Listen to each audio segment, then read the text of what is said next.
Entonces no tendría sentido decir que no tengo más ese valor de origen. Lo seguimos exponiendo, no hay amortización obviamente por área de responsabilidad porque está todo amortizado. Bien.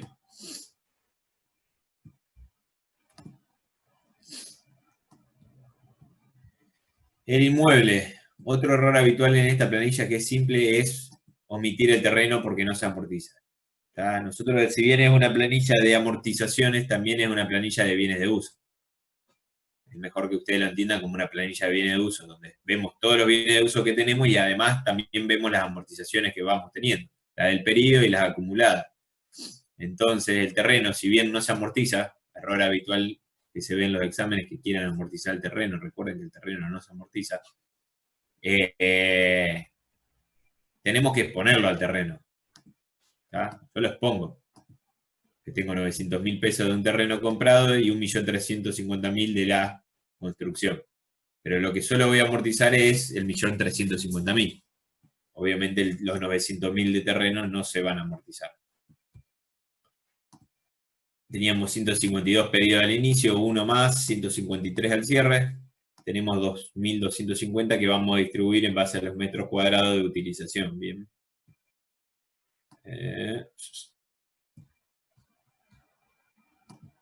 Obviamente, Comercialización Entre Ríos tiene un local alquilado y no le vamos a asignar. Tenemos 60 destinado a producción, 20% para Comercialización Santa Fe y 20% para administración.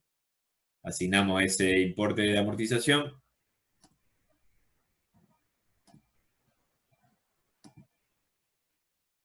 La amortización del horno que se da de baja, bien, ahí la vemos. La amortización del horno que se da de baja no tiene amortización del periodo. Recuerden que se amortiza periodo de alta y no el de baja. Por lo tanto, este horno tenemos que darlo de baja y dar de alta el horno nuevo. Tenemos 43 periodos al inicio, descargo por baja las 43 amortizaciones, entonces quedan 0 y en 0, el que damos como parte de pago. Y el que compramos son los 710.000 dividido los 120 periodos de vida útil. 60, perdón.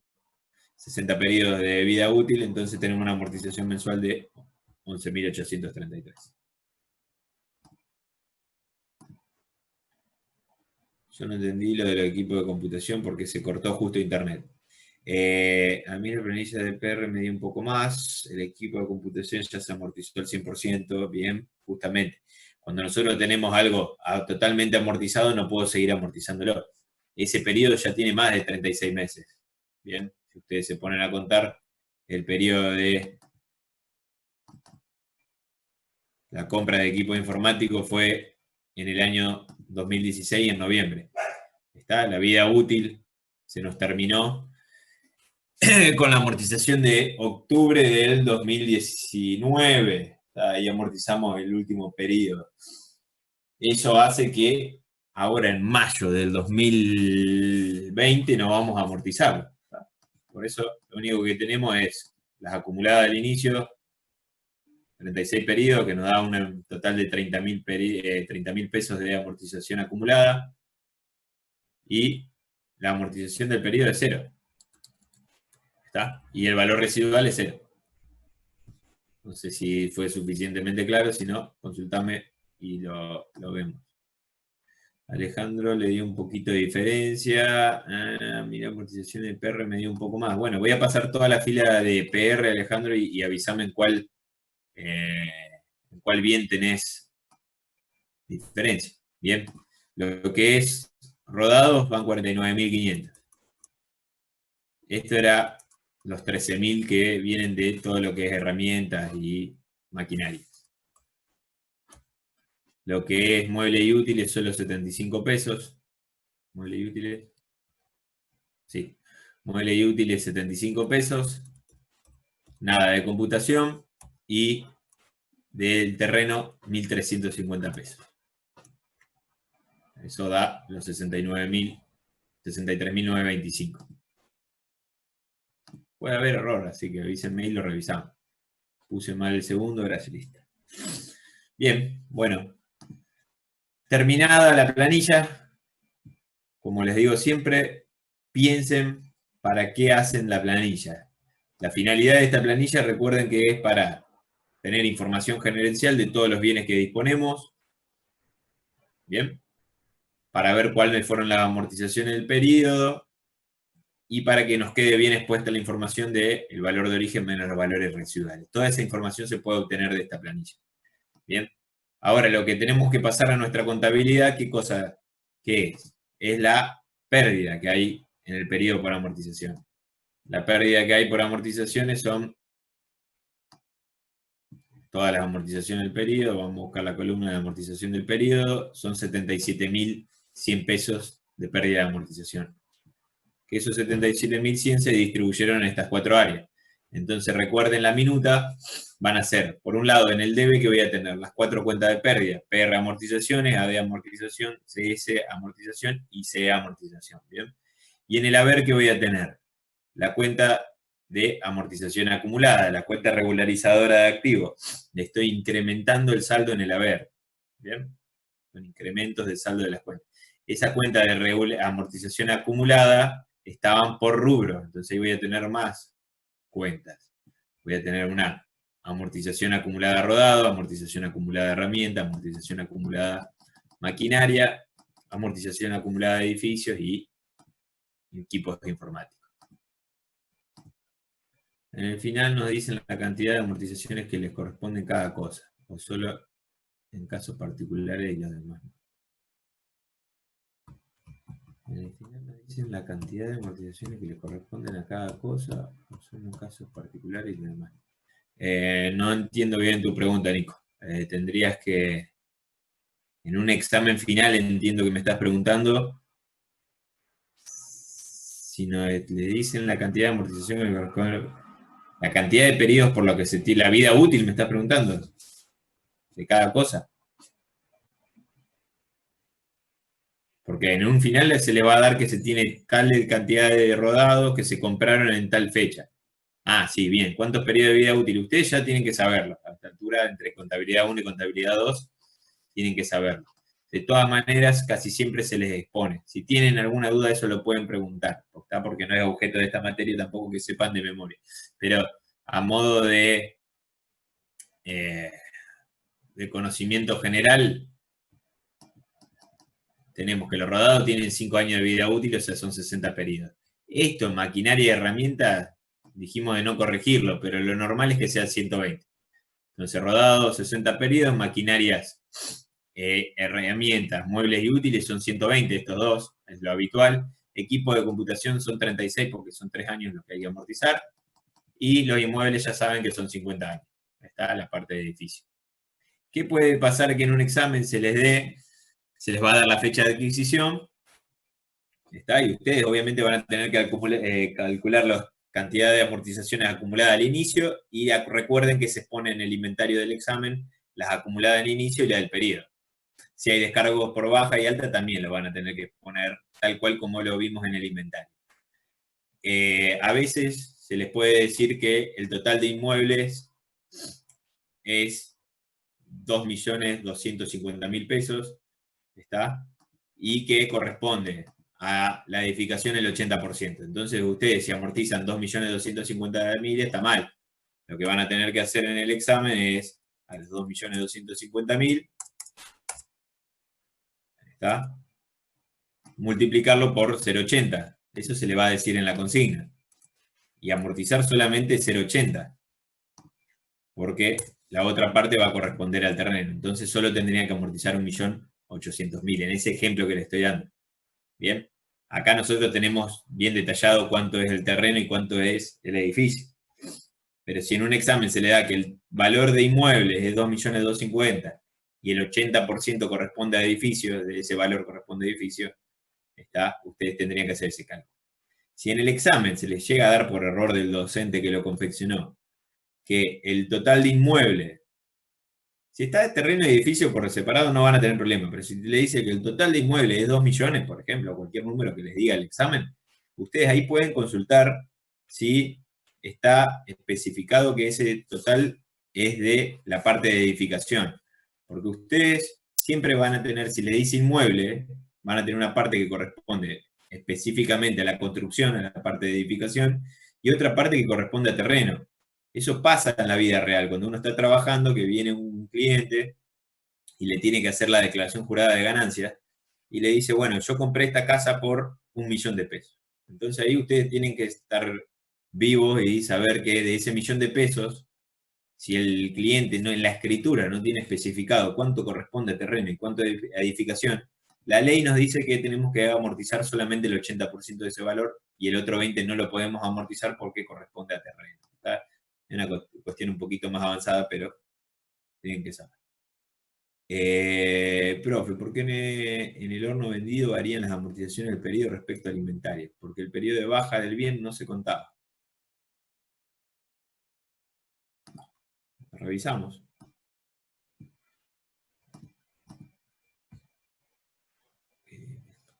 Se cierra el chat. El periodo. En el horno vendido varían las amortizaciones del periodo respecto al inventario.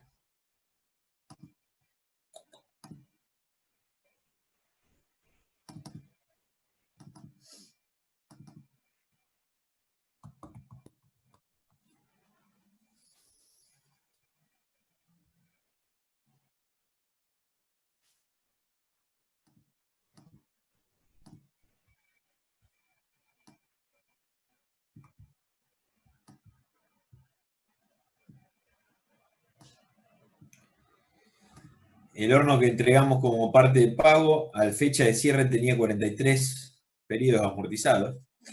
Al 30 de abril teníamos 43 periodos amortizados, que son los que tenemos al inicio. Me parece que coincide. Está bien. Al inicio tenemos 43 periodos. ¿Bien? Que son los que descargamos porque ya no lo tenemos más al finalizar mayo. Entonces las amortizaciones acumuladas al cierre de mayo son 0. Bien, no sé por qué no te coincidí.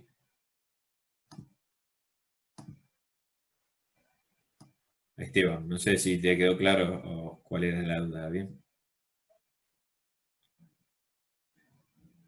Bien. ¿Listo la planilla? Vamos a la minuta. La minuta, como les decía, tenemos en el debe todas las cuentas de pérdida, que son 4, y en el haber tenemos las cuentas de amortizaciones acumuladas. El asiento es simple, los PR lo van a mantener del total de las columnas donde le fuimos asignando importes de pérdida. O sea, acá abajo, los 63.000 de PR amortización, CES amortización 4.497, lo vamos haciendo. Y después lo que tenemos es rodado amortización acumulada. El total de rodado amortización acumulada lo tenemos, perdón, el total de que se va a incrementar, no es el total de rodado amortización acumulada, sino lo que se incrementa rodado amortización acumulada lo voy a sacar de la amortización del periodo, de acá. Estos 60.000 son lo que se me incrementan las amortizaciones acumuladas de rodado. Entonces vengo a la minuta y selecciono rodado, amortización acumulada, 60.000. Lo mismo voy a hacer con las maquinarias. Tenemos 13.000 pesos. Si se fijan, tenemos maquinaria, amortización acumulada. Se incrementa en 13.000, lo mismo muebles y útiles y edificio. Controlamos que la partida doble D y esto es después lo que vamos a volcar al sistema de Regisoft, a nuestra parte de gestión. ¿Bien? ¿Quedó claro? Nuestro libro diario de ahí en Regisoft. Este tema de amortizaciones está dentro del tema de vengamientos. Bien, para los que ingresaron después, repito rápido, el sábado 13 de junio a las 8 de la mañana, tercer parcial y último para los que rindan bien. En realidad les sugiero que se presenten al cuarto porque les va a servir para controlarse a ustedes, como para llevar la materia al día y rendirla ahí, y bien nos habiliten. Se está charlando a ver qué se va a hacer, es algo que a mí me preocupa bastante, el tema de cómo vamos a evaluar si no nos permiten tomar los exámenes presenciales. Es un tema que se está debatiendo en el Consejo Directivo y demás, entre todos los decanos de las facultades de la UNL, de las distintas facultades de la UNL. ¿Está? Es un tema bastante preocupante. Pero bueno, esperemos que se logre por lo menos establecer algún mecanismo, siguiendo protocolos y lo que sea, para que ustedes puedan rendir este examen y rindan enseguida, porque ustedes ya llevan la materia al día y lo ideal es que lo rindan lo antes posible. En el tercer parcial, que se va a hacer el día 13 de junio, se va a tomar una pregunta de teoría de la unidad 4, 3 preguntas de práctica, que en la práctica entra el tema de vengamientos. De vengamientos entra devengado no exigible, que lo vamos a ver hoy, amortizaciones, bien, sueldos e impuestos, convenio multilateral. Bien, son los 4 devengamientos que vamos a... devengado no exigible, convenios, sueldos y amortizaciones. Bien, esos 4 temas de práctica, perdón. Cuestión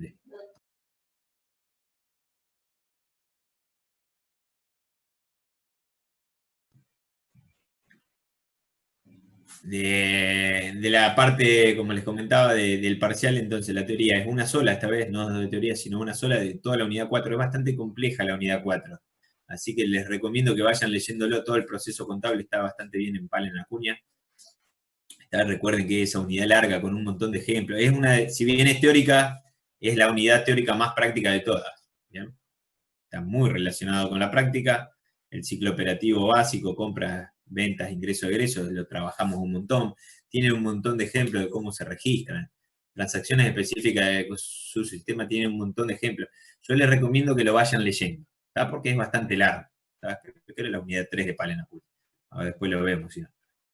Operaciones y hechos registrables. Bueno, ahí es larga la teoría, es una sola unidad, pero es muy orientada a la práctica. Así que les recomiendo que la vayan leyendo. La vamos a ver seguramente la última semana, después que veamos toda la práctica. Primero vemos la práctica y después la teoría.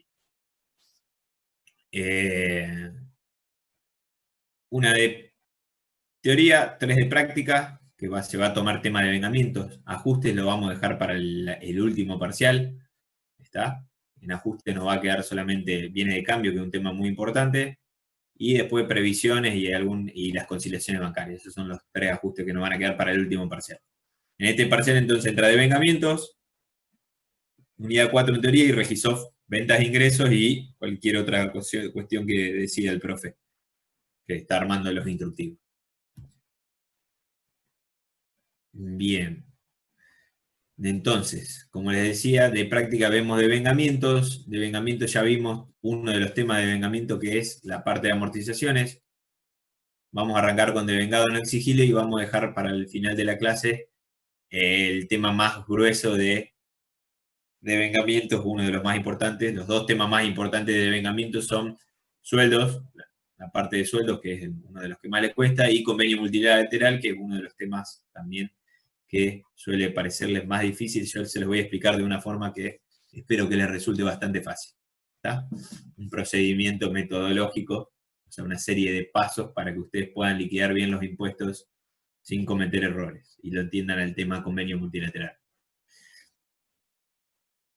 Bien, antes que se nos corte, tenemos 6 minutitos, ya vamos a ver la parte de vengados no exigibles.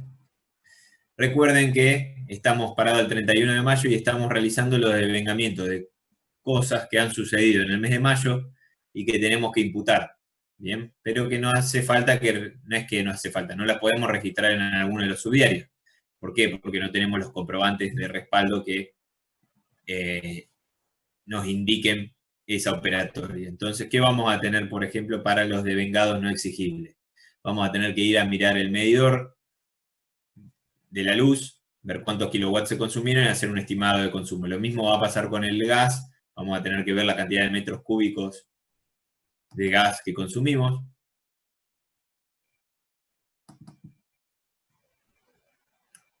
Vamos a tener que... A ver, esperen que descargué. Vamos a tener que llamar a Telecom y preguntarle cuánto fue lo que consumimos de teléfono y hacer toda una previsión respecto, previsión no, provisión, porque ya sabemos el importe exacto, casi exacto de lo que vamos a gastar. Entonces vamos a determinar qué cosa, la pérdida para que se cargue en el mes de mayo y vamos a generar ese pasivo de vengado no exigible. ¿Para qué? Para que cuando me llegue la factura en el mes de junio, yo dé de baja esa cuenta de pasivo en el debe y no tenga que imputarlo a una cuenta de pérdida.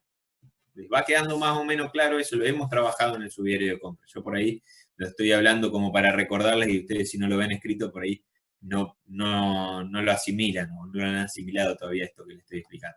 Así funciona contablemente esta generación de devengados no exigibles. Igual ahora se los voy a explicar un poquito mejor. Bien.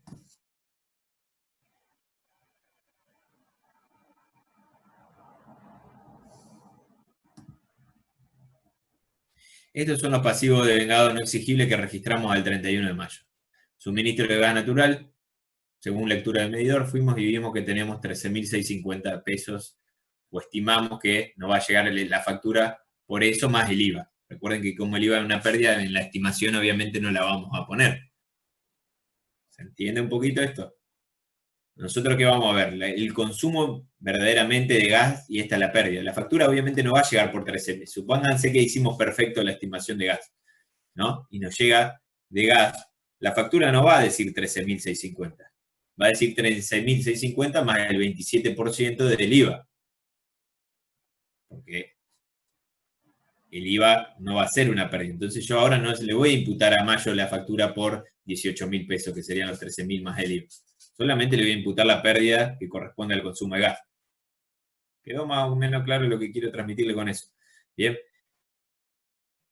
13.650 es lo que estimamos de gas. De servicio telefónico estimamos que vamos a gastar 15.800 para Santa Fe y 3.950 para Entre Ríos. Energía eléctrica vamos a gastar, en realidad no es que vamos a gastar, gastamos, pero nos va a llegar la factura en Santa Fe por 49.950 y 12.540 nos va a llegar la Edersa de allá de Entre Ríos.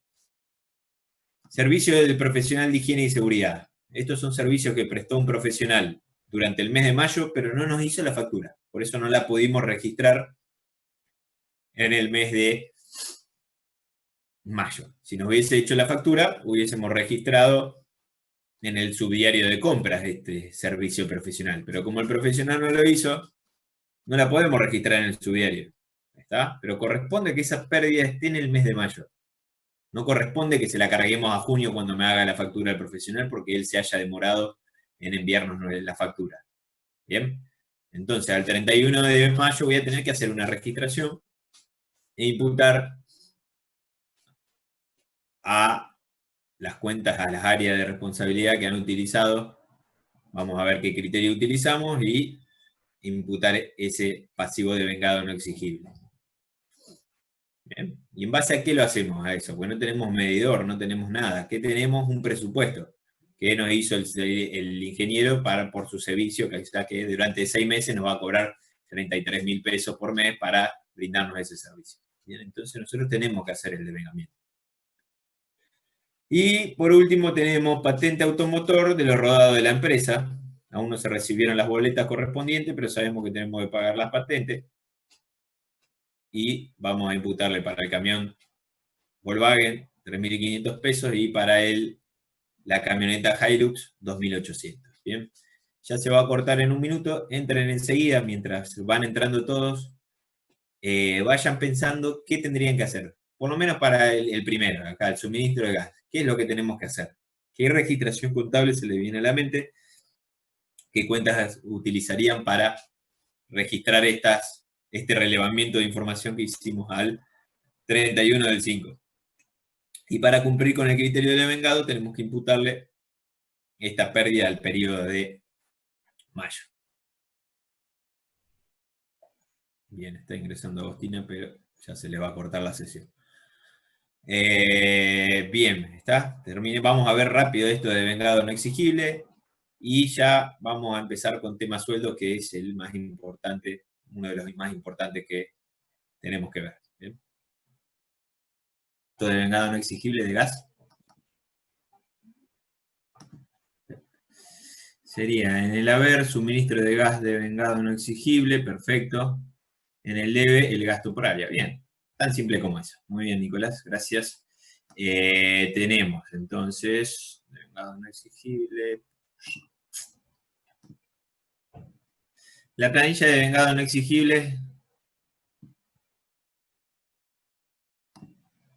la tienen en el instructivo. Es una planilla muy simple. básicamente lo que estamos haciendo con esta planilla es prácticamente lo mismo que hacemos en la minuta, ¿bien? Pero es para hacer después una sola minuta. Lo que estamos haciendo es volcar la información en esta planilla de devengado no exigible. Para mí una de las planillas de menor utilidad en la vida real. Todo lo otro que les estuvimos enseñando, todas las planillas que vimos, le van a ser muy útiles para todo y tienen mucho sentido en la práctica profesional y en toda la información gerencial y en casi todo. Esta planilla de devengado no exigible está buena hacerla, pero directamente se podría hacer la registración. Pero bueno, básicamente lo que hacemos acá es agrupar todos los gastos de devengado no exigible como para llevar un control. Como todas las planillas, tenemos una parte de relevamiento de información. Acá la primera parte vamos a tener que es un documento interno de relevamiento de cuántos metros cuadrados se consumieron. La base de imputación... Profe, de vuelta no estás compartiendo pantalla. Gracias. Sí, se me olvidó, perdón. Ahí está. La planilla de relevamiento de información. La imputación, ¿base a qué criterio lo vamos a utilizar? El consumo de gas, recuerden, no me acuerdo qué habíamos utilizado, era 50, 25 y 25, pero no me acuerdo si lo habíamos calculado en base a los metros cuadrados o al personal ocupado. Son los dos criterios generalmente aceptados para lo que es el suministro de gas. Me parece que era por metros cuadrados. Bien. Entonces, tenemos 50% de para producción, 25 para administración y 25 para comercialización. ¿De qué importe? De esos 13.650 que teníamos del relevamiento de información. Bien. Entonces lo único que hacemos es distribuir lo de la pérdida, la cuenta de pérdida, a qué cuenta le vamos a imputar, y cuál va a ser la cuenta acreedora, la que dijo el compañero, suministro de gas devengado no exigible. Tan fácil como eso. Bien. Completen la planilla con el resto de gastos. Bien.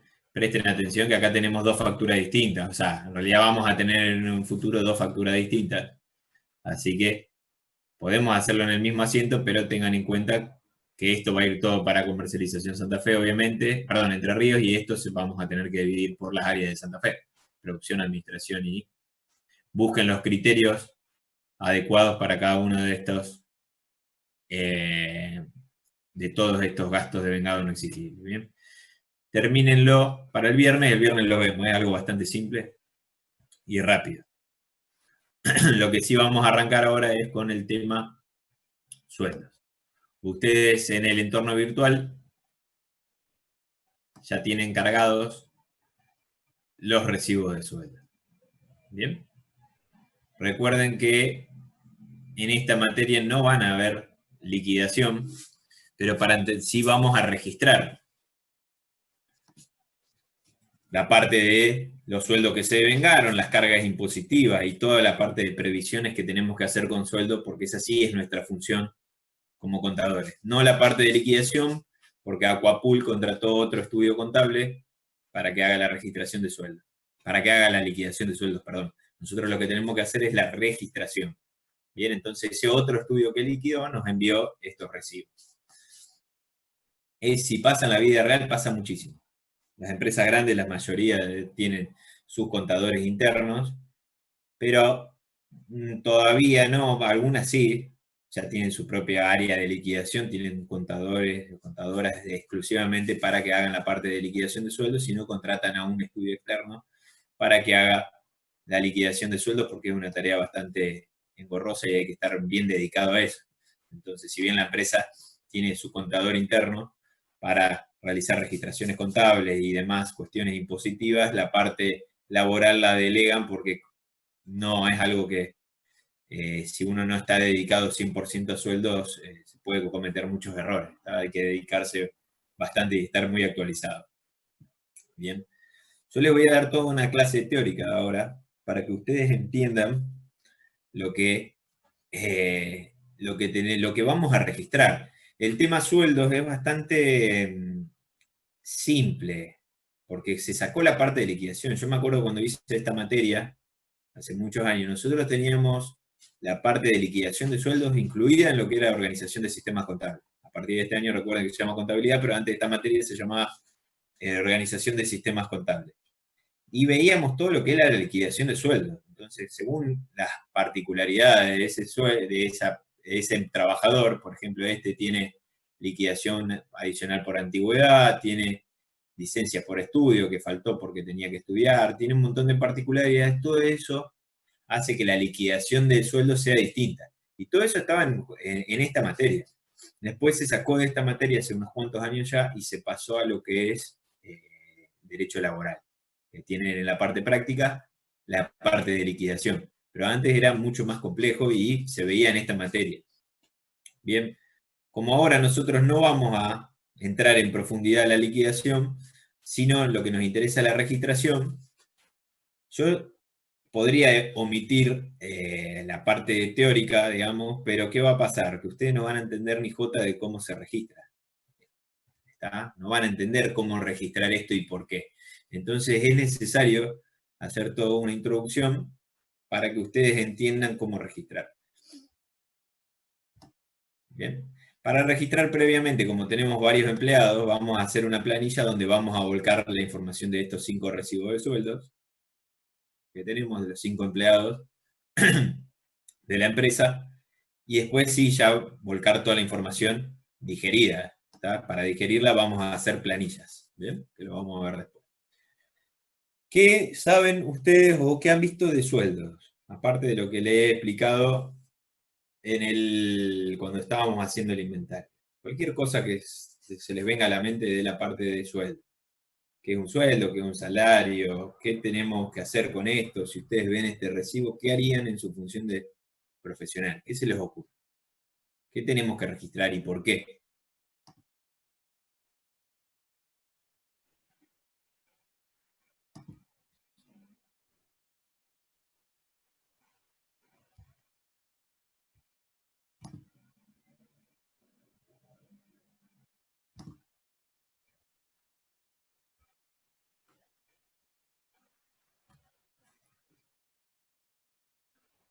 Aporte de seguridad social, bien. Tenemos que registrar el sueldo y las cargas que le retenemos, bien. Y las leyes patronales, perfecto, bien. Eso es importante.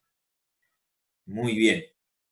Eso es lo clave que tenemos que registrar. Tenemos que registrar cuánto es el sueldo a pagar, la parte que le retuvimos y las leyes patronales. Hay 2 tipos de cargas sociales. Bien, serían las leyes patronales o contribuciones patronales. Y después están los aportes personales. Bien, por ahí se confunden porque son las palabras patronal y personal y demás, se confunden. Ustedes separen bien y entiendan bien la diferencia entre lo que es aporte personal, que es lo que se le retiene al empleado, o retenciones al personal, y las contribuciones patronales, que son un impuesto. De estos recibitos que les estaba mostrando, ¿qué información podemos ver de lo que ustedes me están comentando?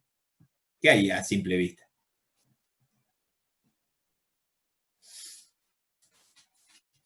¿Cuánto es lo que va a cobrar este empleado, esta empleada, Patricia Bordiga?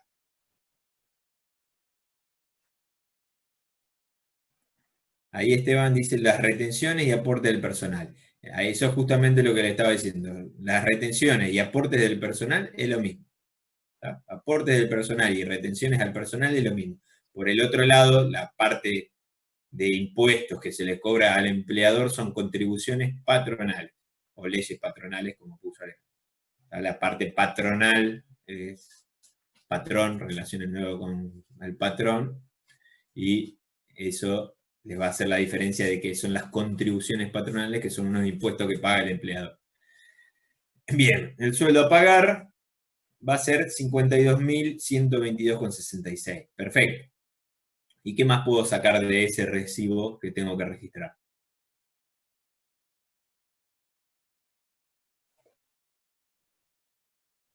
Nada más de información.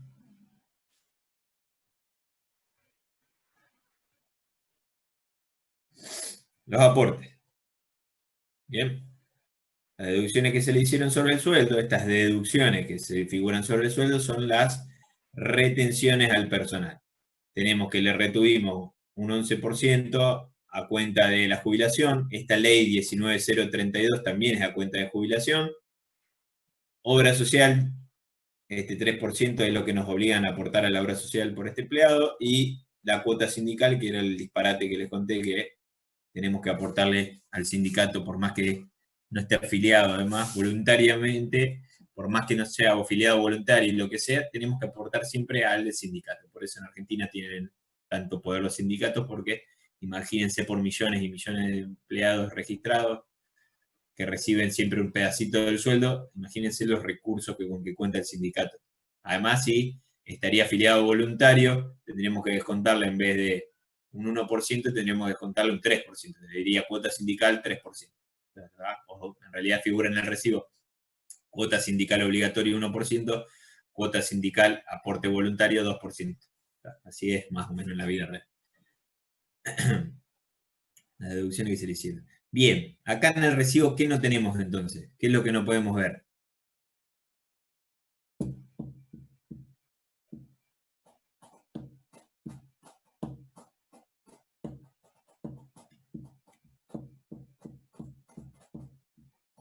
Es fácil la pregunta.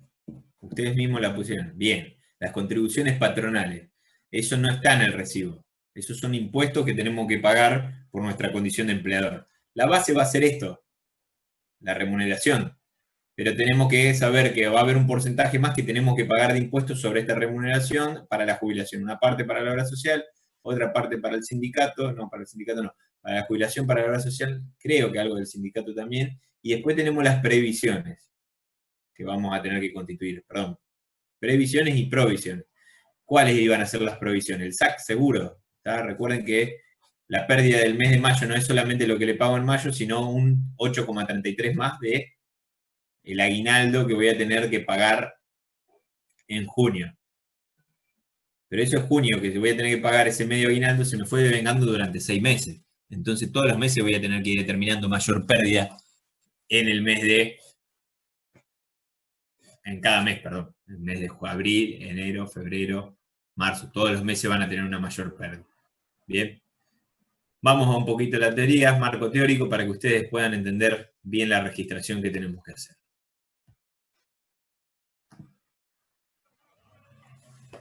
Remuneraciones y cargas sociales. Recuerden que tenemos un marco normativo, esto lo fuimos charlando en la unidad 1, que nos funciona como piso. ¿Está? No hay nada que pueda ser más desfavorable para el trabajador de lo que está en la ley de contrato de trabajo. O sea, la ley de contrato de trabajo establece un montón de condiciones al trabajo, un montón de derechos para los trabajadores que son como un mínimo. Después, por otro lado, ¿qué vamos a tener? Los convenios colectivos de trabajo de cada rubro. ¿Tá? Si soy un empleado de comercio, voy a tener el rubro de comercio, el convenio colectivo para empleados de comercio. ¿Qué puede establecer? Que tenga más vacaciones que la que fijó la ley de contrato de trabajo, que tenga más licencias por enfermedad que las que fijó la ley de contrato de trabajo. Bien, pero nunca un convenio colectivo me puede fijar condiciones inferiores a las establecidas por la ley de contrato de trabajo. Es como el piso. Se otorgan estos derechos a todos los trabajadores. A partir de ahí se pueden mejorar según el sindicato al que pertenezco, al rubro al que pertenezco. Bien, hay algunos rubros que cobran muchísimo más que otros, depende de las tareas que funcionen y la fuerza del sindicato. Por ejemplo, pasa con camioneros que cada vez que querían aumento paraban el país y entonces lograban aumentos tremendos. Hoy un camionero gana mucho más que un empleado de comercio. ¿Estamos? Todo por la fuerza que tiene ese propio sindicato que ha luchado para que se les aumenten los sueldos. Entonces, depende del rubro y la actividad, tenemos que ver a qué se dedica la empresa y ver en qué convenio colectivo se incluye, y a partir de ahí tener en cuenta la ley de contrato de trabajo y el convenio colectivo de trabajo para liquidar los sueldos. ¿Qué nos dice esta ley? Que va a haber contrato de trabajo cuando un empleado, cualquiera sea forma, se obliga a realizar actos, ejecutar obra o prestar servicio a favor de otra, bajo la dependencia de esta durante un tiempo determinado o indeterminado mediante el pago de una remuneración. Entonces, si hay una persona que nosotros contratamos para que preste su trabajo, por más que nosotros no le demos tareas, va a tener que percibir un sueldo. ¿Bien? ¿Cuál es la diferencia entre sueldo y salario? El sueldo es mensual, el salario es por trabajo, diario, por hora o por producción. ¿Está? Se le suele llamar a destajo. ¿Por qué se llamaba salario? Porque era como se pagaba antes, era la sal. Bien, entonces viene de salario, la sal tenía mucho valor y era como un método de pago que se utilizó en una época, estamos hablando de hace muchísimos años, cientos de años, y de ahí se desprende que el pago diario se hacía en esa especie, en sal, y ahí venía la palabra salario. ¿Bien? Por eso está el dicho ese de pasarla cuando se pasa la sal, tienen que apoyarla en la mesa, era porque era muy costosa, entonces si se rompía entre el paso de manos, no había un responsable. En cambio, al estar apoyado en la mesa, ya uno se desprendía de esa responsabilidad. Notas de color. Según doctrina laboral, ahí dice que hay una contraprestación por servicios, ganancia efectiva para el trabajador, es un ingreso a su patrimonio, está, eso no agrega nada, no importa. Obligaciones que tiene el empleador. Tiene que pagar el salario en plazos y condiciones legales. Los plazos son hasta el cuarto día hábil del mes siguiente. Bien, nosotros los sueldos del mes de mayo de esta empresa que estamos liquidando ahora, lo vamos a tener que pagar hasta el cuarto día hábil de junio del 2020. El cuarto día hábil de junio sería el jueves 4. Hasta ahí podríamos pagar el salario el sueldo en tiempo y forma. No puede ser nunca inferior al salario mínimo vital y móvil, eso se va estableciendo por ley y va variando. Hoy el día el salario mínimo vital y móvil estaba en algo de 16.500 pesos, una cosa así. Se debe pagarse por la disponibilidad del trabajador aun cuando éste no preste servicios, es lo que le comenté recién. Si el trabajador no presta servicios, al tener un contrato de trabajo, tenemos que pagarle igual, por más que no le hagamos trabajar. Esto pasó muchísimo ahora con esto de la pandemia, por más que el trabajador no trabajaba, tenía derecho a cobrar su sueldo en la totalidad. Obviamente eso a las empresas lo liquidó, por eso el gobierno largó ese ATP que habrán leído en las entrevistas, en los noticieros, que es la asignación al trabajo y la producción, donde el Estado pagó el 50% del sueldo a los empleados. Las empresas se anotaban pidiendo ayuda y el Estado, como no los dejó trabajar a las empresas por cuestiones de seguridad y salud, les asignó ese sueldo. ¿Bien? Tendrá un montón de cuestiones políticas, hay bastantes cosas ahí que se pueden charlar, pero bueno, no me quiero extender, pero hay bastantes cuestiones mal hechas o bien hechas, depende de su tinte político, si es que ya tienen alguna formación política o ideales políticos, podrán sacar sus conclusiones si quieren, después en algún momento lo charlamos. Son cosas interesantes. Bien, dice que debe expresarse totalmente en dinero, obviamente el sueldo, no podemos decir que le pagamos 50.000 pesos y 10 vale de súper, no, tiene que estar expresado en unidades monetarias. Se debe percibir 80% en efectivo y el 20% puede ser en otra forma, eso quedó medio viejo, habría que ver si así. En teoría ahora está la exigencia de que sea todo en efectivo, pero todavía se puede seguir pagando con vales de súper o alguna cuestión en especie, digamos. Por ejemplo, a un empleado que viene de afuera, darle parte del sueldo como alojamiento. Esto es clave. Tiene que estar depositado en una cuenta bancaria en nombre del trabajador. ¿Bien? Es obligatorio que todas las cuentas sean depositadas en una cuenta de sueldo. Nosotros si tomamos un empleado en relación de dependencia, tenemos que abrirle una cuenta de sueldo y depositarle el sueldo. En la vida real, ¿qué pasa? Que muchos empleados todavía quieren seguir cobrando en efectivo, no quieren tener una cuenta bancaria y nos piden que en nuestra condición de empleadores le paguemos el sueldo. Eso después, si tenemos una inspección del Ministerio de Trabajo, nos puede traer un montón de problemas. La única forma de omitir esta formalidad es pedir que el empleado nos mande un telegrama y en ese telegrama indique que solicita que se le pague el sueldo en efectivo. Entonces, de esa forma, medianamente nos resguardamos ante de cualquier tipo de multa y el empleado puede seguir cobrando en efectivo y no bancarizado. Pero la normativa en general es que se pague en efectivo. ¿Bien? Perdón, se pague en una bancarización, a una cuenta suelta.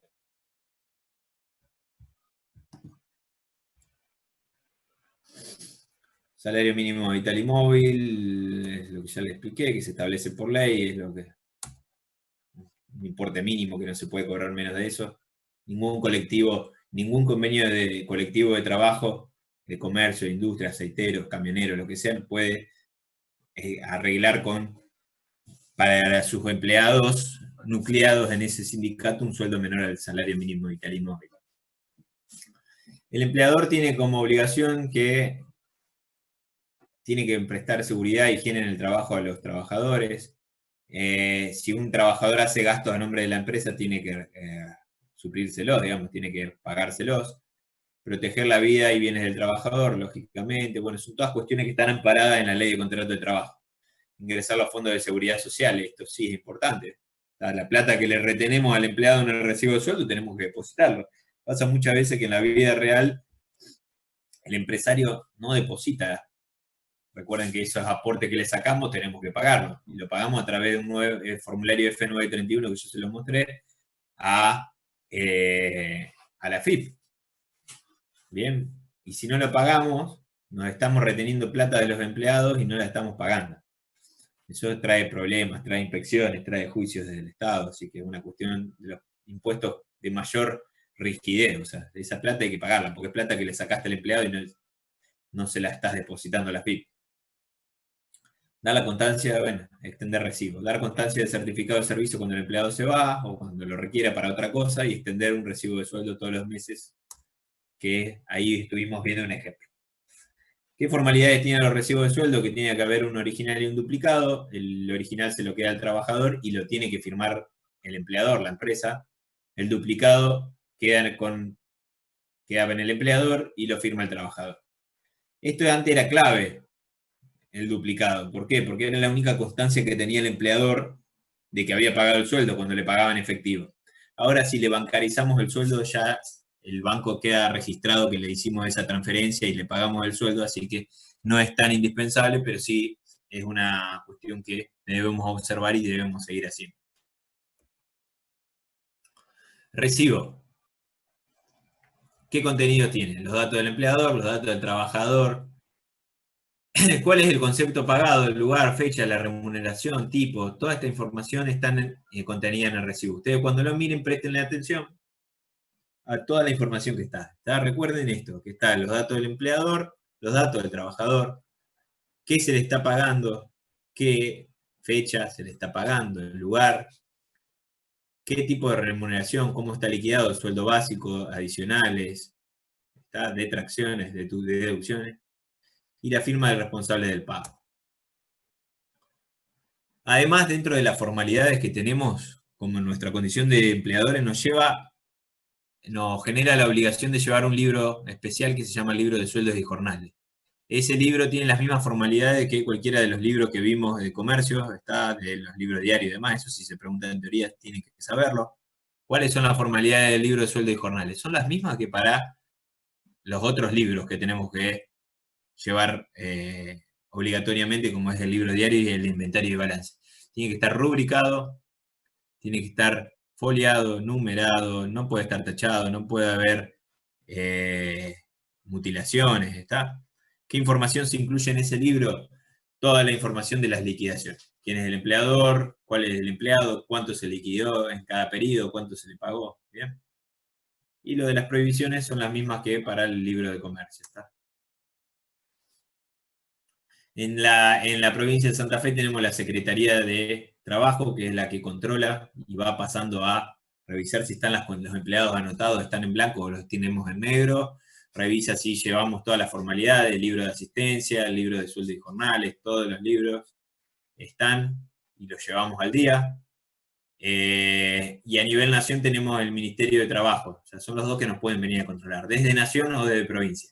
La nación tiene en la vida real, esto es para que vayan sabiendo, la nación es bastante más laxa y más buena en el sentido de que si nos enganchan en una inspección un empleado en negro, nos va a sugerir que lo anotemos y nos va a aplicar una multa mínima que debe estar hoy en día entre 1.000 y 3.000 pesos y por cada empleado no anotado, pero nos obligan a anotarlos, porque lo que quiere la nación es que uno registre los empleados.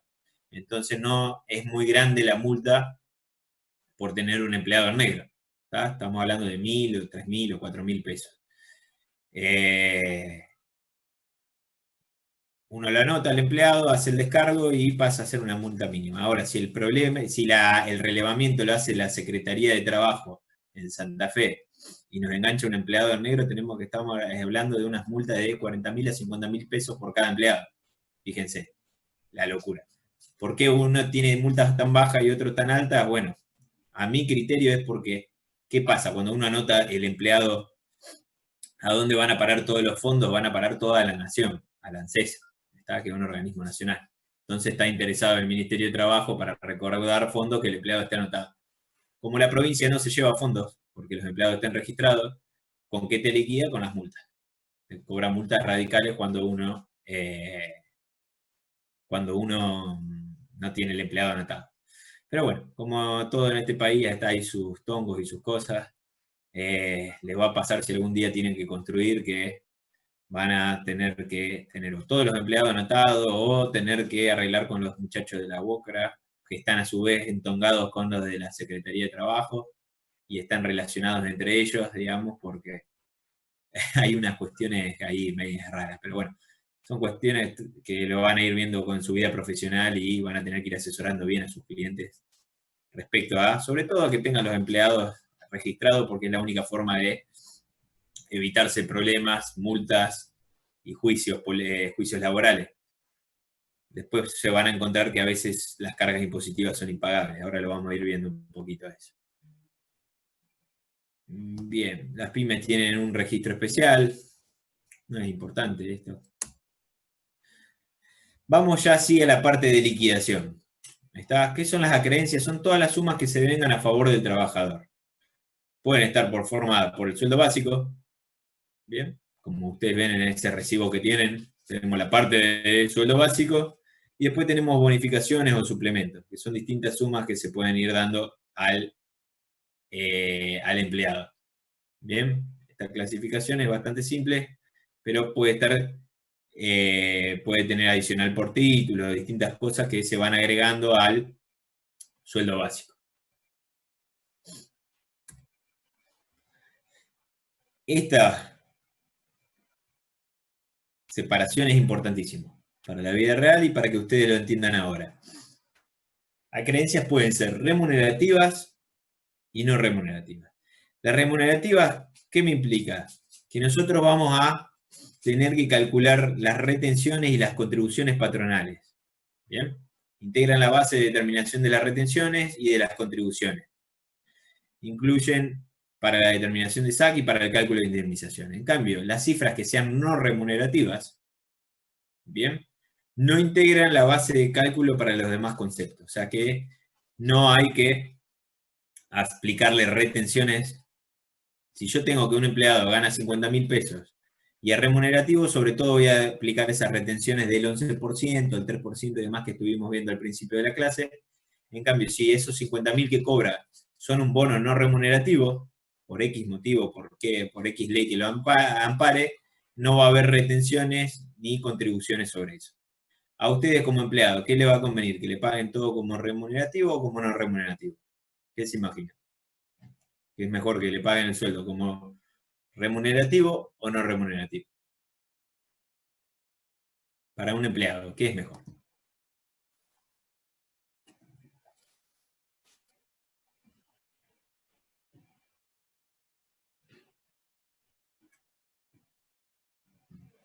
No remunerativo o no remunerativo.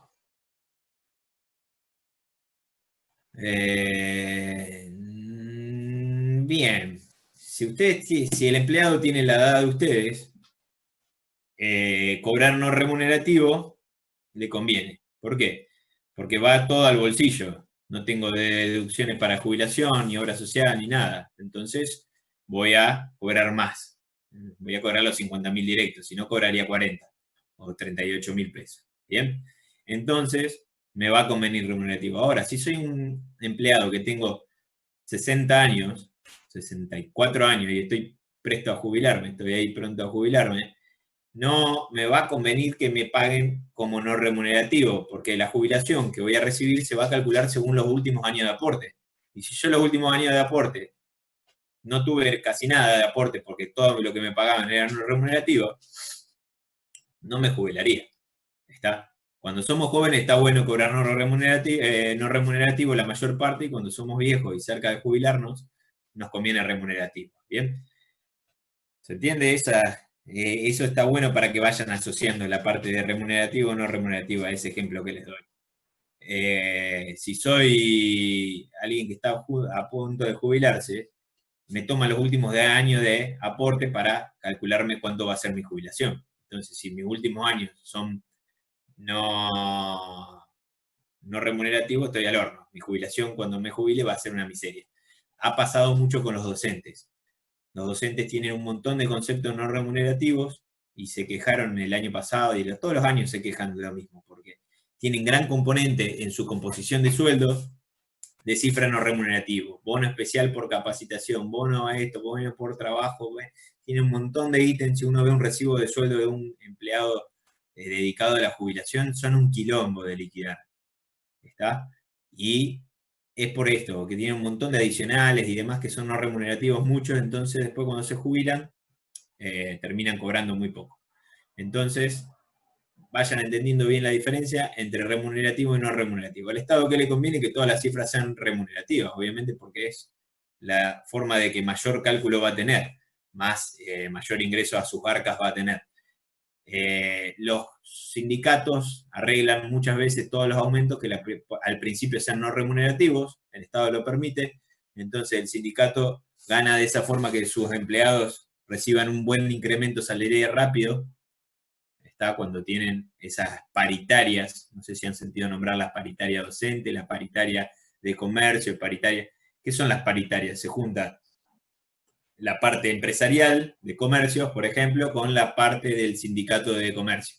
Y llegan a un acuerdo de cuánto aumentarle en base a la inflación y demás, y cómo está la economía, de cuánto tienen que pagarle a sus empleados. Entonces la Cámara Empresarial que va a decir, no me puedo pagar ese aumento, no estoy vendiendo nada, entonces los empleados, la parte de sindical va a decir, no, pero mis empleados no pueden perder contra la inflación, y ahí empiezan a luchar para ver cuánto es el porcentaje de aumento, y se arregla. Esos porcentajes de aumento en un principio casi siempre son no remunerativos y después pasan a ser remunerativos. Primero son no remunerativos porque vaya derecho al bolsillo del empleado, pero después, ¿qué pasa? El Estado dice, no, mirá, tengo que empezar a recaudar y pasame esas cifras a remunerativas. ¿Bien? Eso es parte de liquidación que ustedes no tienen que hacer ahora.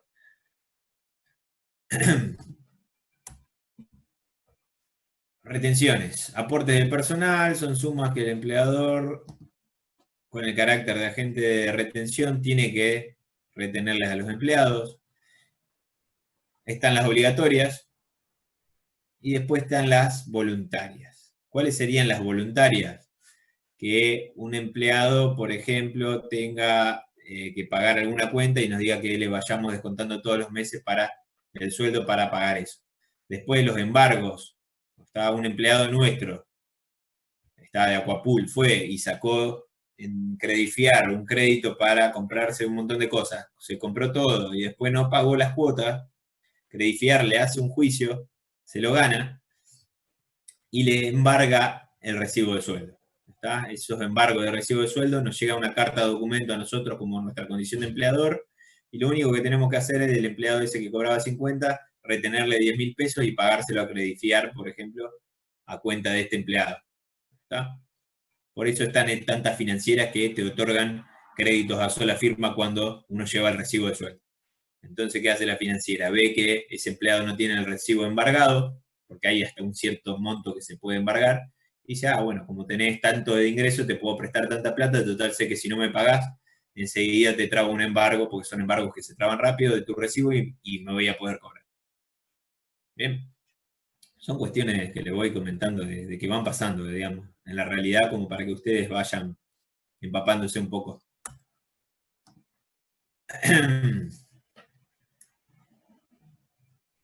Montos que los empleados deben aportar a las distintas, estos son los obligatorios. SUS, Sistema Único de Seguridad Social, son los aportes jubilatorios. ¿Estamos? Obra social, tenemos que pagar a la obra social obligatoria, y al sindicato tenemos que pagar una parte del sindicato, una parte del seguro de vida, y además como obligatorio vamos a tener la ley de riesgo de trabajo. Pero esa ley de riesgo de trabajo es una carga para el empleador, no se le detrae al empleado. Esto es importante que vayan entendiendo. La diferenciación de cómo contabilizar los recibos de sueldo. ¿Bien?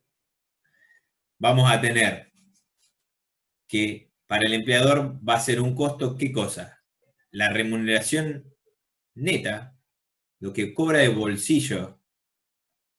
Entiendan la diferencia entre remuneración neta y remuneración bruta.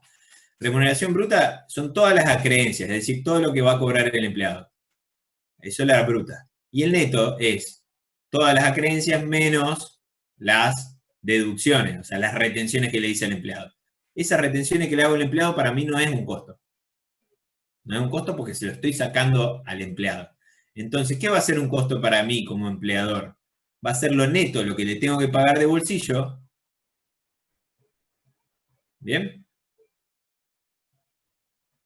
Más, por el otro lado, todos los pasivos que se me generan. Las contribuciones y el pasivo que se me genera por los aportes que le saqué al empleado y tengo que depositar. Bien, entramos en 5 minutitos, despéjense un poquito. 12 y 5 entren. Ahora cuando se corte. ¿Tá? Les doy unos minutitos para que se despejen porque deben estar un poquito agotados con toda esta parte de y les voy a volver a retomar esta parte de cómo podemos ver la parte de remuneraciones, del costo. ¿Cuánto es nuestro costo?